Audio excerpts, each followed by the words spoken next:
ఈరోజు గిటార్ని ఎలా హోల్డ్ చేయాలి అండ్ ఫింగర్ మూమెంట్స్ ఏంటి, హ్యాండ్ మూమెంట్స్ ఏంటి అని చెప్పి తెలుసుకుందాము.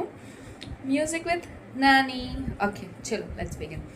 సో గిటార్ని రైట్ లెగ్ ల్యాంప్ మీద హోల్డ్ చేసుకోవాలి and right hand should be ఇలా ఉండాలి.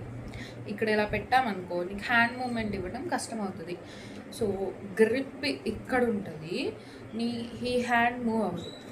సో కంఫర్టబుల్గా ఇలా పెట్టుకో.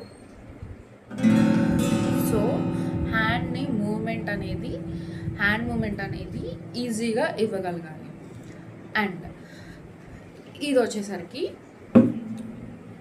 లెఫ్ట్ హ్యాండ్ వచ్చేసరికి థమ్ ఫింగర్, ఈ థమ్ ఫింగర్ మీదే హోల్డ్ అయ్యి ఉంటుంది అనమాట. So total grip 4 fingers and guitar grip అంతా దీని మీద హోల్డ్ అయి ఉంటుంది. సో ఇది బ్యాక్ ఇలా పెట్టి హోల్డ్ చేసుకోవాలి. సో 4 ఫింగర్స్ ఇలా ఉంటాయి. సో నువ్వు హ్యాండ్ మూమెంట్ ఇచ్చేటప్పుడు ఈ ఫింగర్ గ్రిప్ ఉంటుంది అండ్ నీకు ఇలా మూమెంట్ అనేది ఈ ఫింగర్స్ మూవ్ అవుతున్నప్పుడు ఈ ఫింగర్ కూడా మూవ్ అవుతుంది. సో గ్రిప్ బాగుంటుంది. Okay, that's it for today. Bye.